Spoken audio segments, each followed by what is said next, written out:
Welcome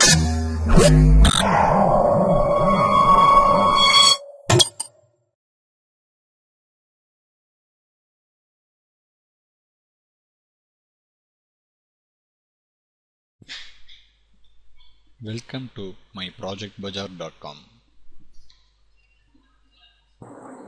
Let's discuss about the product.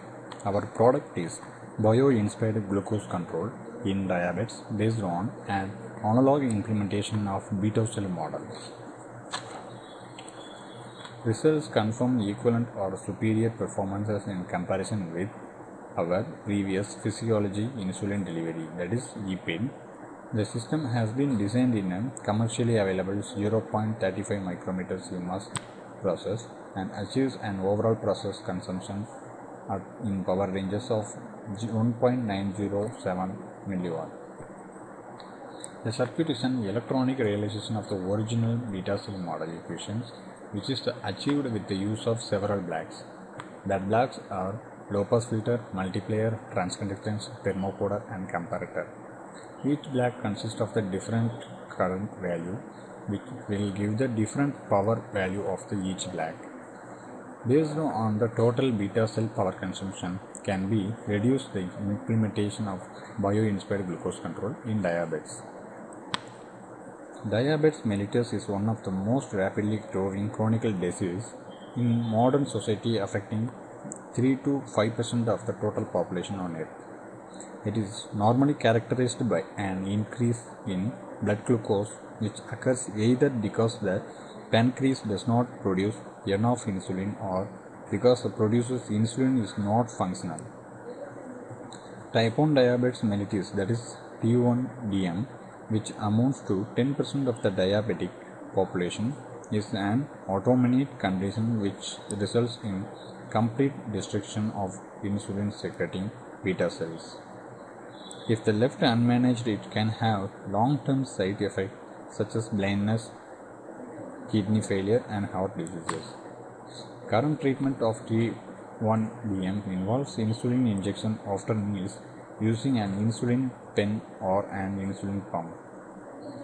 Although this works in the short term, subjects will still spend a large amount of time with high blood glucose or hyperological, putting them at risk. A continuous blood glucose sensor, which is connected to the body either subcutaneously or intravascularly. An insulin pump that delivers insulin either subcutaneously and intravenously. A device which runs a control algorithm to relate the rate of delivering insulin with blood glucose level. The biostator was one of the first artificial system which introduced before 40 years. Due to its intravenous nature, it was only used in clinical by the patient's bedside and was very useful in a wide range of medical studies such as assessment of the influence of drugs on health, on measurement insulin resistance using clamp techniques, and treatment assessment on surgical investments.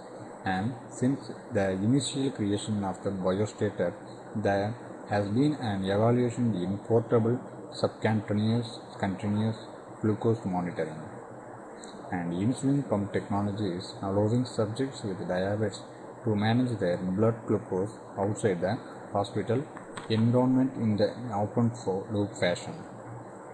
There are still suboptimal, however, with subjects still spending a large amount of time with high blood glucose levels. As a result, there have been several attempts to create an artificial pancreas, all working with existing subcutaneous glucose sensors and insulin pumps.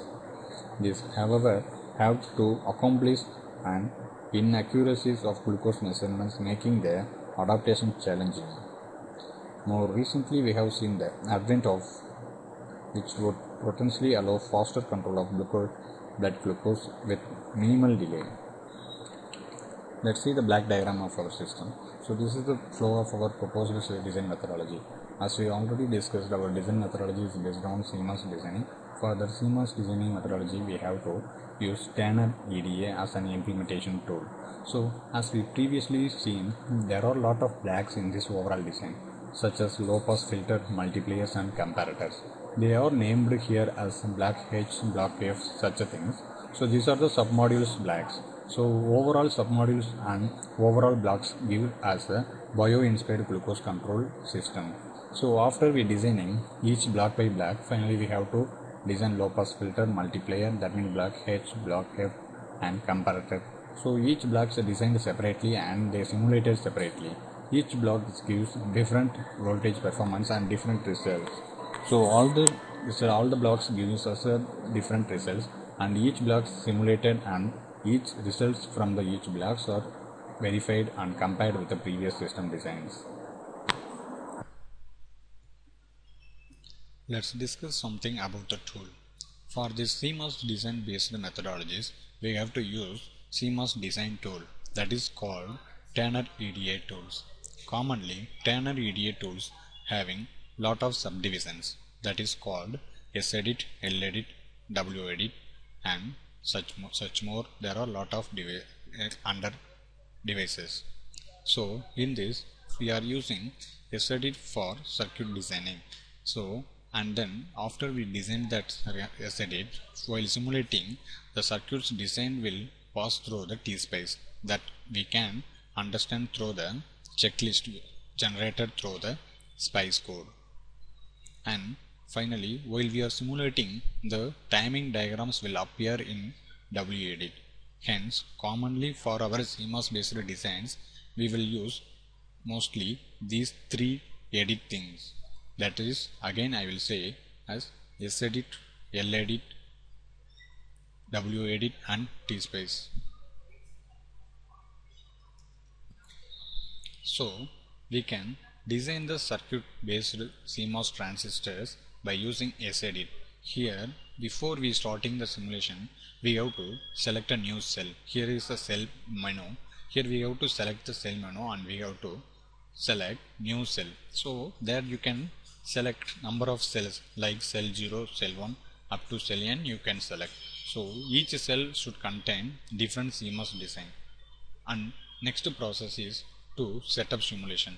Here this icon, while you are pressing that will leads you to setup simulation.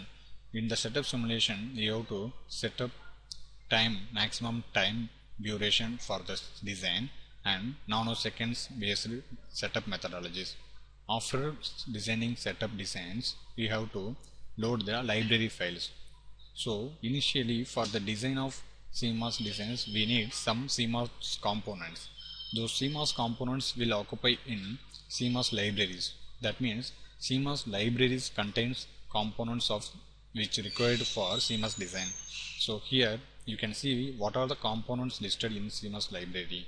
While you are pressing add, it will leads you a window menu. There you can locate the library file where you have stored. So from the location where you have stored, you can select all components which you can need for your CMOS design. So after design of this cell, you can save the design, and while you are pressing run, it will leads to T-space. So through T-space you can see what are the checklists available in T-space. In T-space usually the components which you have used are listed in as a component code. That means you can see that as a program wise. That's why that T-space codes are called netlist. You can run either from SEdit or from T-edit. From wherever you are running, the output timing diagrams will show in WEdit. In WEdit you can see the waveforms which we have obtained for corresponding CMOS design. And also you can clarify what are the result parameters, and you can measure all the parameters which you need for the design from the WEdit. Thank you.